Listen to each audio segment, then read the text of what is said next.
The past few months I've been watching gamedev vlogs, and I had the craziest idea of creating a game by myself with no prior experience with coding at all. And I knew that this was going to be one hell of a challenge, and sure it was. So let me take you along this past week of me trying to figure out on how to make a game. So let's begin. The first day I started off by creating a new project for a 2D game. When Unity opened up, I first encountered Unity's interface, which actually didn't look too difficult to understand, but my dumbass still couldn't figure anything out, so I had to open up Google and start searching for some tutorials. I just picked the first one I saw and downloaded a pre-made sprite pack from the description, and that was for a 2D top-down game, which was perfect for our scenario here. After I had watched the tutorial, I started to experiment with the stuff I saw in the video. So I created a little playground for our player, and I also tried to implement a movement code for the player.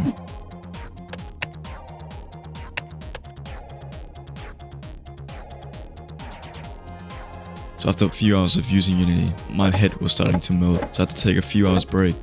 And when I came back, I realized I didn't understand anything I'd written or made, so I deleted everything and started over, because I didn't just want to create a video game, I also want to learn how to do it, and therefore I decided not to use any tutorials throughout my programming journey. Stop the cap! Stop the cap right now! Stop the cap! Yeah, that didn't really work out at all. So I had to search upon Google again, and I found a guy called Brachis. So I used him a lot actually, and also used him for a new move script for our player, which turned out great.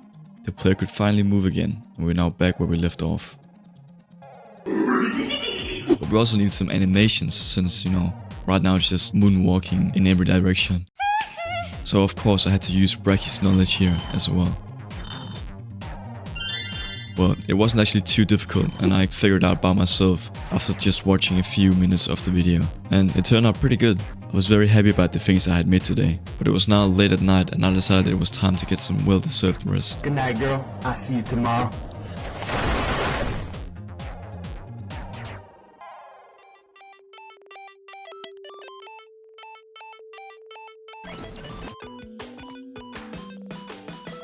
It was now day 2, and it was time to give our player the ability to attack. I started the session off by surprise watching some Brachis. Though I didn't fully understand and I didn't really like the code. So I thought to myself, how do I learn best? And then I remembered something about AI taking over the world. So I searched upon Google again and found ChatGPT. But I must say here, my goal here wasn't to make ChatGPT write the code for the whole game or abuse it like that. Only wanted to use if I was stuck. Oh my god, stop bro, I'm stuck! What's up? It's me, Johnny Sins here. It turned out to be a really helpful tool to learn about coding, and I could even start writing code without opening up Google or using ChatGPT. After I gave the player the ability to attack, I also wanted to create some animations for it as well, but we still didn't have any enemies in our game yet, so it was now time to create enemies. First of all, we had to make our enemies have some animations, and we needed an idle animation, a jump animation, which I also would be using for the enemy's attack animation. Gotcha, bitch! Also wanted a hurt animation, and lastly a death animation. And I did this the same way I made the animation for the player, so it was very simple. I also made it possible to kill and hit the enemy by using a method called onTriggerEnter2D. So in this method, whenever the player attacks, a new circle collider will appear around the player, which is turned into a trigger, so it acts like a radar. So if there's an enemy in the radius, the player would now hit the enemy. And that was very simple. I just gave the enemy some health by using some numbers. So the last thing I did today was making so the enemy would jump randomly by using an eye numerator or something like that. It was now a bit late and my brain was already melting, so I decided to call it a day, cause tomorrow was going to be a big day for our programming progress.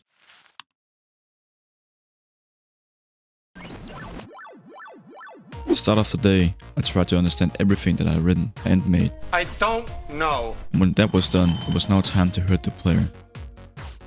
I wanted so whenever the player collided with the enemy, the player would lose health, play a hurt animation, and also receive a knockback. I ran into my first major problem here with the knockback, which took me so long to solve. I just had to find the player's hitbox center position and use that as the main position for the knockback calculation. And that solved the issue. I also felt like making the enemy chase the player. The first thing I tried was creating a chase collider around the slime. So whenever the player entered the chase collider, the slime would now chase the player. The only big problem here was whenever the player attacked inside the chase collider, it would hit the enemy. So instead of having a sword, the player now suddenly had a sniper. I then thought to myself, since I created a random jump cycle, I could maybe try to use events in a jump animation, and whenever the slime jumps in the animation, it will lead towards the player. I simply created a public method with the same code I used for the player's knockback and reversed it, and boom, it worked. I was very happy about the things I made today, since I didn't use any tutorials and little to no ChatGPT. And that was it for day 3. I started the morning off by adjusting the enemy's leap force, so how far and how fast they leap towards the player.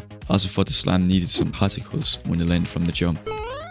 So I used the dev animation sprite and tried using Unity's particle system. It's a very nice system, I must say, but it took me so long to figure out, and I used the whole day figuring out how the system worked. So that was day 4. I started the day off by fixing a small bug. And that was when the slime leaps toward the player, it will go for the player's pivot point, and that's the grey line you see here. I had to make the slime jump for the player's collider, since the code only triggers when the slime and player collides. And to solve this problem, I had to calculate the player's collider center position, as we did in day 3, so the slime will leap towards the player's collider instead of the pivot point. And also I created a dev UI for when the player dies. And lastly, I made it so the slime had a hurt animation for each side. So when the player hits the slime from the left, it jumps to the right, and the same with the other side. Though I ran into a small problem which led to the enemy's hurt animation to play over and over again. And it only took me around like 3 fucking hours to solve.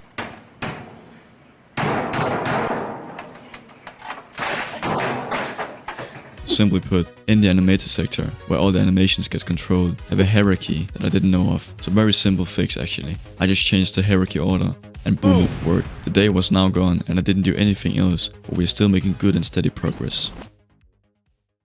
It was now day 6 and it was time to create some new levels and also redesign our dev UI. The first thing I did was creating some levels for our game, and I also created some boundaries to stop the player from escaping. Also added different layers to the map to create depth. For example, the trees. Now the player could walk behind the tree, so it looks like the tree is taller than the player, but in reality it's not. I then searched on Google the best way to create a camera level transition and stumbled upon a plugin called Cinemachine that you can find in Unity's package manager right here. Cinemachine is a very nice tool and it makes it so much easier to add different cameras that can interact with each other. And there's so much more to it that I don't even know of yet. The last thing I did was reworking the dev UI because right now it didn't match with the game at all. And also created a sign that would display text when you walk close to it. But that was it for day 6, and I decided to get some rest since tomorrow was going to be a very complicated day.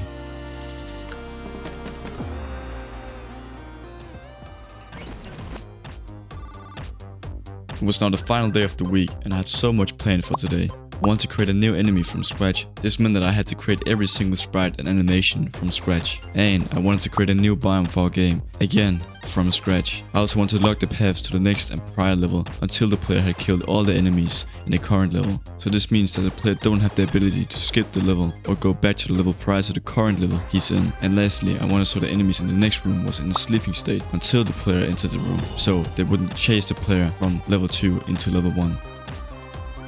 I first started making some pixel art, but I didn't know where to start, so I searched for some help again, and I found a guy called Adam C. Eunice, or something like that. Anyways, he's a very good teacher, and his videos really goes in depth of pixel art. When I had learned some stuff, I started to create the enemy. I thought a must remain might be a good fit for our current theme of the first few levels. So I started to create some animations. This took so long to do, and the result wasn't too bad, but I wasn't happy about it either. I then started to create a new tileset for a desert biome. This was very easy. I just duplicated the current tileset and changed the grass to a sand color, and this is how it looks now. Now it was time to give our mushroom man some functions, so he could walk and attack the player. I almost just copied and pasted the code from the slime, since I didn't want to make the enemies too difficult yet. The mushroom man's primary attack was a charge attack. He goes into a charge animation and then sprints towards the player with his mushroom cap. And here I legit just copied and pasted the slime script and also added a polygon collider around his mushroom cap. But I also wanted the mushroom man to walk slowly towards the player and stop when he was about to charge, so there was a slight variation between the slime and the mushroom man. I just changed the force mode, so instead of impulse, it was now constantly adding force to the enemy. The last thing I did was making a functional room/level. I had to learn about arrays, and implementing in my code was so difficult. I ran into a crazy amount of bugs, and this shit took me so long to figure out how to solve it. Also had to create some if statements, but that was very easy to do, and now everything works properly. And this was it for my first week of programming ever. It was a rollercoaster of a ride, and I don't think I'll stop yet with programming, since it was quite fun. To you who have reached this far into the video, I just want to say thank you so much for watching. And I spent a lot of time editing this video, so if you enjoyed it, it would mean the world to me if you consider subscribing or just like. Thank you so much again. Ciao.